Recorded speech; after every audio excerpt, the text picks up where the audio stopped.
ನಾವು ಬೂದಿಗೆ ಗ್ರಾಮ ಪಂಚಾಯತ್ ಉಪಾಧ್ಯಕ್ಷರು. ನಾವು ಬೂದಿಯಿಂದ ಬಂದಿರೋದು. ನಮ್ಮ ರಮೇಶ್ ಅಣ್ಣವರು ಈ ಒಂದು ಸಂದರ್ಭದಲ್ಲಿ ಉಪಾಧ್ಯಕ್ಷ ನಮ್ಗೆ ತುಂಬ ಸಂತೋಷ ಆಗಿದೆ. ಅವ್ರಿಗೆ ಭಗವಂತ ಆಶೀರ್ವಾದ ಕೊಟ್ಟು ಈ ಕೋಆಪರೇಟಿವ್ ಬ್ಯಾಂಕಲ್ಲಿ ಸಾರ್ವಜನಿಕರಿಗೆ ಏನು ಬೇಕು ಅನುಕೂಲಗಳನ್ನ ಮಾಡ್ಕೊಳ್ಬೇಕಾಗಿ ನಾವು ಆಶೀರ್ವಾದ. ರೈತರುಗಳಿಂದ ನಿರೀಕ್ಷೆ ಜಾಸ್ತಿ ಇದೆ ಸರ್, ಅದ್ರ ಬಗ್ಗೆ ಏನು ಹೇಳ್ತೀರಾ ಸರ್? ಖಂಡಿತವಾಗ್ಲೂ ಅವ್ರ ನಿರೀಕ್ಷೆಗೆ ತಕ್ಕಂತೆ ಇವರು ಅನುಕೂಲ ಮಾಡಿಕೊಡ್ಬೇಕಾದ್ರೆ ಮನಸ್ಸಲ್ಲಿದೆ. ಆಮೇಲೆ ಅಧ್ಯಕ್ಷ ಉಪಾಧ್ಯಕ್ಷರು ಏನಾಗಿದ್ದಾರೋ ಅವ್ರಿಗೂ ಒಂದು ಸಾರ್ವಜನಿಕರಿಗೋಸ್ಕರ ಈ ಹೆಲ್ಪ್ ಮಾಡೋದು ಉದ್ದೇಶ ತುಂಬ ಇದೆ ಅವರಿಗೆ. ಅವರು ಆ ಭಗವಂತ ಆಶೀರ್ವಾದ ಕೊಟ್ಟು ಈ ಕೋಆಪರೇಟಿವ್ ಸೊಸೈಟಿಗೆ ಏನೇನು ಅವ್ರಿಗೆ ರೈತರಿಗೆ ಅನುಕೂಲ ಆಗಬೇಕೋ ಅವೆಲ್ಲ ಮಾಡಿಕೊಳ್ಳಿ ಅಂತ ನಾವು ಇವತ್ತು BDC ಬ್ಯಾಂಕ್ ಅಧ್ಯಕ್ಷರಾಗಿ ನಮ್ಮ ಜನರು ಆಯ್ಕೆ ಆಗಿರೋದು ನಮ್ಮೆಲ್ಲ ಕಾರ್ಯಕರ್ತರುಗಳು ಎಲ್ಲ ಅವರ ಒಂದು ಅಭಿಮಾನಿಗಳೊಂದಿಗೆ ತುಂಬ ಖುಷಿಯಾದಂಥ ವಿಚಾರ. ಇದಕ್ಕೆ ಕಾರಣ ಅವರ ಒಂದು ಕ್ರಿಯಾಶೀಲತೆ, ಅವರ ಒಂದು ಇಚ್ಛಾಶಕ್ತಿ, ಅವರ ಒಂದು ದುಡಿಮೆನೇ ಇದಕ್ಕೆ ಕಾರಣ ಹೊರತು ಬೇರೆ ಇನ್ನೇನಿಲ್ಲ ಅಂತ ಭಾವಿಸ್ತೀವಿ. ಇವ್ರಿಗೆ ಇನ್ನೂ ಹೆಚ್ಚಿನ ರೀತಿಯಲ್ಲಿ ಅವಕಾಶಗಳು ಸಿಗಲಿ ಅಂತ ಹೇಳಿ ದೇವರ ಪ್ರಾರ್ಥನೆ ಮಾಡ್ತೀವಿ. ನಿರೀಕ್ಷೆನ ಪ್ರತಿಯೊಂದು ಈಡೇರಿಸ್ತಲೇ ಬಂದವರು ಪ್ರತಿ ಹಂತದಲ್ಲೂ ರೈತರುಗಳಿಗಾಗ್ಬೋದು, ರೈತರಿಗೆ ಸಂಬಂಧಪಟ್ಟ ಬ್ಯಾಂಕ್ಗಳಾಗ್ಬೋದು, ಯಾವ ರೀತಿ ಡೆವಲಪ್ಮೆಂಟ್ ಮಾಡಬೇಕು, ಯಾವ ರೀತಿ ರೈತರುಗಳಿಗೆ ಏನೇನು ಸವಲತ್ತುಗಳು ಕೊಡ್ಬೋದು ಅಂತ ಹೇಳಿ ಹೆಚ್ಚಿನ ಮಟ್ಟದಲ್ಲಿ ತಿಳ್ಕೊಂಡ್ರು ಯಾರನ್ನ ಅವ್ರು ನಮ್ಮ ಭಾಗದಲ್ಲಿ ಇದ್ರೆ ಅವ್ರು ತಮ್ಮ ಜನ ಅಂತ ಹೇಳಕ್ಕೆ ಇಷ್ಟಪಡ್ತಾರೆ. ರವೀಶ್ ಅಂದ್ಬಿಟ್ಟು PND ಬ್ಯಾಂಕ್ ಅಧ್ಯಕ್ಷರು ಮಾಗಡಿ. ಅಶೋಕಣ್ಣವರು ಹಿಂದೆ ಒಂದು ಬಾರಿ ಅಧ್ಯಕ್ಷ ಆಗಿದ್ದರು. ಅವರು ಅವರ ಕಾರ್ಯವೈಖರಿಯನ್ನು ಮೆಚ್ಚಿ ತಿರುಗಿ 2ನೇ ಬಾರಿಗೆ ಅಧ್ಯಕ್ಷರನ್ನಾಗಿ ಮಾಡಿದ್ದಾರೆ. ಅವ್ರನ್ನ ನೋಡಿ ಕಲಿಬೇಕು ಹೊರತು ಕೇಳಿ ಕಲಿಯೋದಿಲ್ಲ. ಅವ್ರು ಏನು ಮಾಡಬೇಕು ಅಂತ ಅನ್ನೋದ ಏನು ಮಾಡಲ್ಲ, ಮಾಡಿ ತೋರಿಸ್ತಾರೆ. ಇಂಥ ಅಧ್ಯಕ್ಷರು ನಮ್ಮ ಬ್ಯಾಂಕಿಗೆ ಆಗಬೇಕು ಅಂದರೆ ಭಾಳ ಪುಣ್ಯ ಮಾಡಿರಬೇಕು.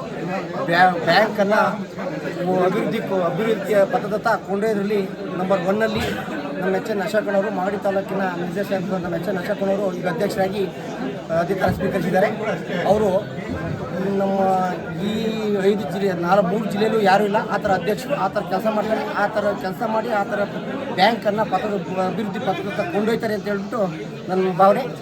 ನನ್ನ ಮಾತನಾಡೋದಕ್ಕೆ KH ಗಂಗಾಧರಯ್ಯ, ಬೈಗಿನಗೆರೆ ಪ್ಯಾಕ್ಸ್ CO ನಾವು ಮಾಗಡಿ ತಾಲೂಕು.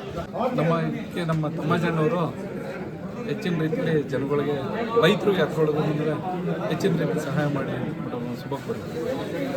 ನಾವು ಜಾಲಮಂಗಲ VSS ಸರ್, ರೈತರಿಗೆ ತುಂಬ ನಿರೀಕ್ಷೆ ಇದೆ ಸರ್, 2ನೇ ಬಾರಿ ಆಗಿರೋದ್ರಿಂದ ಅವರು ನಿರೀಕ್ಷೆಗಿಂತ ಮೀರಿ ಹೆಚ್ಚಿನ ರೀತಿ ರೈತರಿಗೆ ಕೆಲಸ ಮಾಡ್ತಾರೆ ಅಂತ ಮನೋಭಾವ ನಮಗಿದೆ ಸರ್. ಚಂದ್ರು ಅಂತಂದ್ರು ಜಾಲಮಂಗಲ VSS ಅಧ್ಯಕ್ಷ. ರಮೇಶ್ ಅಂತ ತಾಲೂಕ್ ಪಂಚಾಯತಿ ಮೆಂಬರ್ ಮಾಜಿ ಮಾಗಡಿ ಕೆಂಸಾರ ಗ್ರಾಮ. ನಮ್ಮ ನೆಚ್ಚಿನ ನಾಯಕರು ಆದಂಥ ನಮ್ಮ ಅಶೋಕಣ್ಣ ತಮ್ಮಾಜಿಯವರು ಇವತ್ತು 2ನೇ ಬಾರಿಗೆ ಅಧ್ಯಕ್ಷರಾಗಿ ವಿರೋಧವಾಗಿ ಆಯ್ಕೆ ಆಗ್ತಿದ್ದಾರೆ. ಅವರು ಶ್ರಮ, ಅವರು ಹೇಳಬೇಕು ಅಂತ ಹೇಳಿದ್ರೆ ಕೋಆಪರೇಟಿವ್ ಸೆಕ್ಟರ್ಲಿ ಸಹಕಾರ ರತ್ನ ಅಂತ ಹೇಳ್ಬಿಟ್ಟು ಮೊನ್ನೆ 2-3 ತಿಂಗಳ ಹಿಂದೆಗಡೆ ನಮ್ಮ ಸರ್ಕಾರನ ಗುರುತಿಸಿ ಅವರ ಶ್ರಮಕ್ಕೆ ಅವರ ಸಹಕಾರ ರತ್ನ ಅಂತ ಒಂದು ಬಿರುದು ಕೂಡ ಕೊಟ್ಟಿದ್ದಾರೆ. ಎಲ್ಲರೂ ಕೂಡ ವಿರೋಧವಾಗಿ ಇವತ್ತು ನಮ್ಮ ತಮಾಜಿನೇ ಮಾಡಬೇಕು, ಆಡಳಿತ ಬಿಗೆ ಇಟ್ಕೊಂಡಿರ್ತಾರೆ ಕೈಯಲ್ಲಿ, ಯಾವುದೇ ಥರ ಕರಪ್ಷನ್ಸ್ ಆಗಕ್ಕೆ ಬಿಡಲ್ಲ.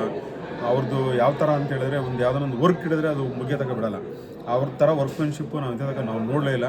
ಅಷ್ಟು ಒಂದು ಬಿಲ್ಡಿಂಗ್ ಕನ್ಸ್ಟ್ರಕ್ಷನ್ಸ್ ಇರ್ಬೋದು, ಯಾವುದಾದ್ರು ಒಂದು ವರ್ಕ್ ಹಿಡಿದ್ರೆ ಒಂದು ಪರ್ಚೇಸಿಂಗ್ಸ್ ಇರ್ಬೋದು, ಅವರೇ ಓನಾಗಿ ಹೋಗಿ ನಿಂತು ಮಾಡ್ತಾರೆ. ಆ ಒಂದು ಇದಿದೆ, ಅವ್ರಿಗೆ ಇಚ್ಛಾಶಕ್ತಿ ಇದೆ. ಅದರಿಂದ ಮುಂಬರೋ ದಿನಗಳಲ್ಲಿ ಅವರು 5 ವರ್ಷ ತನಕ ಇದ್ದರೆ ಒಳ್ಳೇದು ಅಂತ ನಾವು ಹೇಳ್ತೀವಿ. ಅದನ್ನು ಯಾವ ಥರ ಇದೇನು ಮಾಡೋರು ಗೊತ್ತಿಲ್ಲ, ಅವರು ದೊಡ್ಡವರಿಲ್ಲ. ನಮ್ಮ ಸಹಕಾರ ರತ್ನ ನಮ್ಮ ನೆಚ್ಚಿನ ಗುರುಗಳು, ರಾಜಕೀಯ ಗುರುಗಳೇ ನನಗೆ ಅವರು ತಮಾಜಿ ಅವ್ರಿಗೆ ಶುಭಾಶಯಗಳು ಕೊಡ್ತಾ ಸರ್. ಈ ನಿರೀಕ್ಷೆಗಳು ಮೀರಿದ ಕೆಲಸಗಳು ಆಗಿದೆ ಸರ್. ಇದು 2ನೇ ಬಾರಿ ಆಗಿರೋದ್ರಿಂದ ರೈತರಿಗೆ ನಿರೀಕ್ಷೆ ಏನಿದೆ ಸರ್?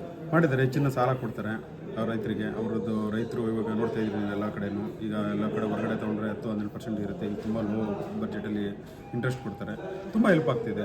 ಇವರೆಲ್ಲರೂ ಒಬ್ಬೊಬ್ಬರಿಗೆ ಕೊಟ್ಟು ಒಂದೊಂದು 10 ಕೋಟಿ 20 ಕೋಟಿ ತೊಗೊಂಡು ತಿನ್ನೋ ಥರದ್ದು ಕೊಡೋ ಥರ ಮಿಸ್ಯೂಸ್ ಆಗಿಲ್ಲ ಲಾಸ್ಟ್ ಟೈಮು.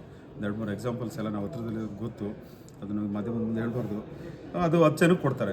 ಒಬ್ಬರೇ ಕೊಡೋವಂಥ ಫಂಡ್ನ 10 ಜನಕ್ಕೆ ಕೊಡ್ತಾರೆ. 10 ಜನಕ್ಕೆ ಅನುಕೂಲ ಆಗ್ತೈತೆ, ತುಂಬ ಜನಕ್ಕೆ ಅನುಕೂಲ ಆಗಿದೆ.